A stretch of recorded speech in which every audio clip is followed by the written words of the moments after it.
What the trade means for Brady, Belichick and the Patriots? Something changed over the past 6 months for the Patriots. We might not know what happened for a while, but if you believe any of the reports about the sorts of offers the Patriots were expecting to field for Garoppolo this offseason, they played their cards all wrong. NFL executives suggested the Patriots would get a first-round pick in the Garoppolo deal. The Pats were reportedly asking for 2 first-round picks, but were willing to settle for the first overall pick. The Pats reportedly turned down an overture from the Browns during the first round of the draft for Garoppolo. If it wasn't about the trade value, then the Patriots were holding on to Garoppolo as part of some scheme to be revealed after the season. They wanted Garoppolo because he was about to be the next great quarterback in New England. The Pats were going to use the franchise tag on Garoppolo and trade him to the highest bidder.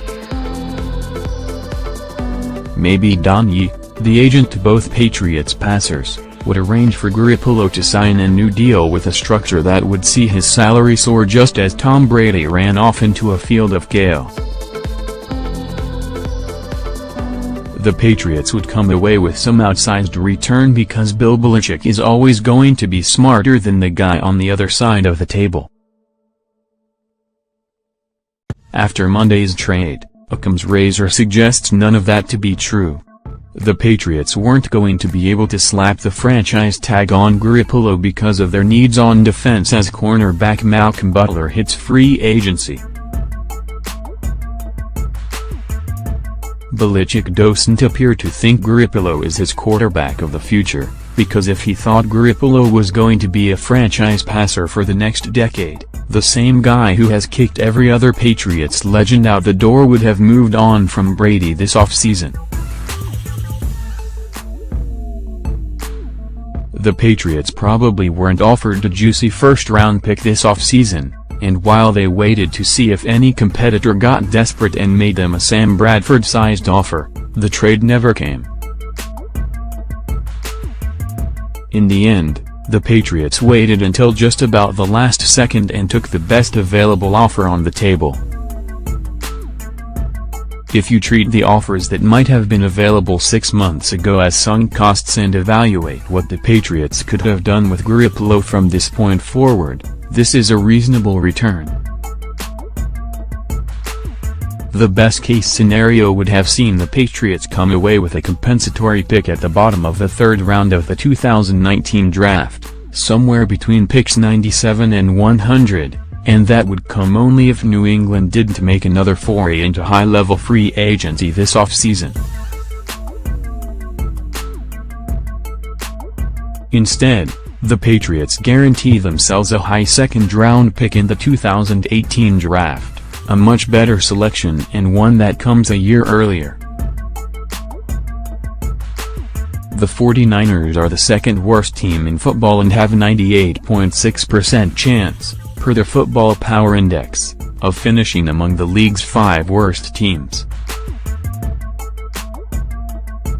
The Pats should come away with a pick between 33 and 37 and get that selection in April, which is helpful for a team that lost its first-round pick in 2016 because of the Deflategate scandal and traded its 2017 first-rounder for Brandon Cooks.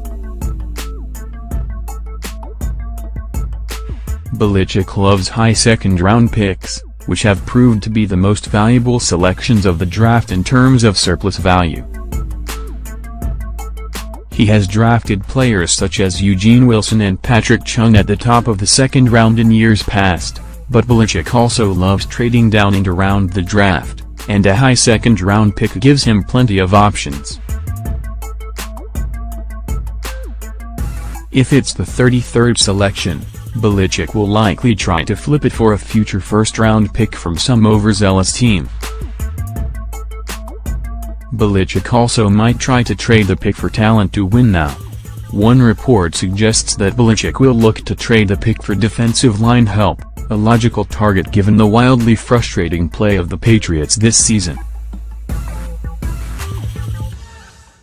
The problem is that the Patriots have only about $5.4 million in cap room, which will limit their options. They can't fit someone like Zig Ansah into their remaining cap space without making another deal. There also just aren't many useful defensive linemen available from teams looking to give away talent, especially after the Bills dealt away the Marcel Dara's contract last week. The widespread parity around the NFL means that the majority of teams are still in contention and inclined to hold on to their pass rushers and interior linemen. The 49ers, coincidentally, would have been a plausible trade candidate with guys such as Elvis Dumervil and Aaron Lynch struggling to get regular snaps. Belichick could send a late-round pick to acquire a player like Hawley Kikaha, but there's not a defensive disruptor who would be both available and worth a high second-round pick via trade. Trading Garoppolo suggests that the Patriots didn't believe he was their quarterback of the future. It also might say something about Brady, who continues to play at a high level, even with inconsistent offensive line play and Edelman out of the lineup. It's possible the Patriots were waiting to see if Brady slipped this season before making a decision on Garoppolo, but that seems far less decisive than Belichick typically is with talent evaluation. The Garoppolo trade suggests that the Pats expect to keep Brady around through the end of his current deal, which expires in 2019. If they draft a replacement for Garoppolo this offseason, if all goes right, the new guy will get 2 years to study under Brady before presumably taking over in 2020. It also might say something about Belichick, who has been making moves designed to win now. The Patriots traded for players and went after free agents in the past, but those moves were made sparingly.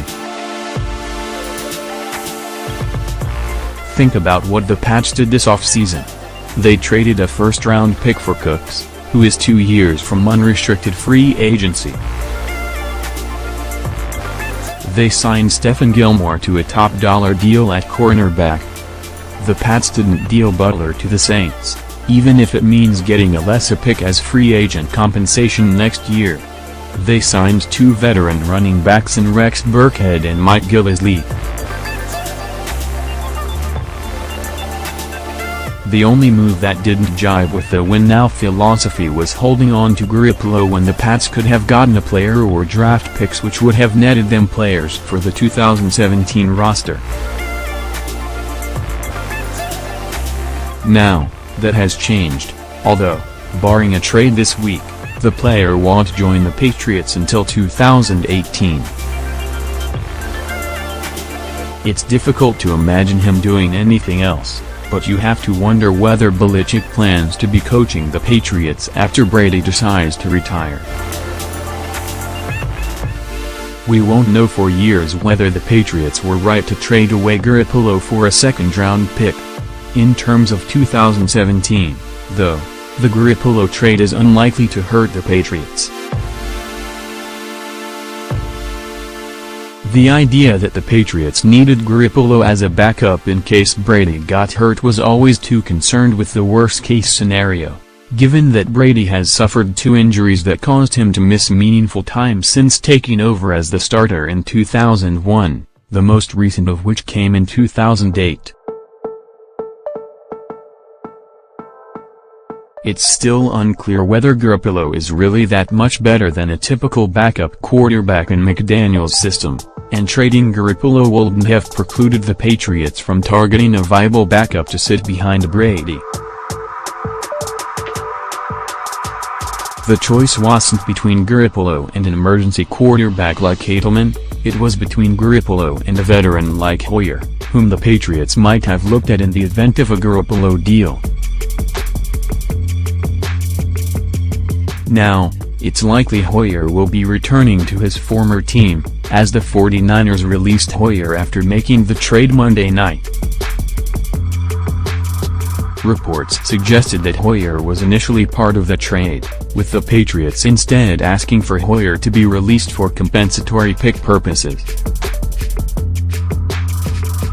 Given that the Pats have no other passers on the roster besides Brady after trading Garoppolo and Jacoby Brissett this season, it seems exceedingly likely Hoyer will be backing up Brady when the Patriots return from their bye.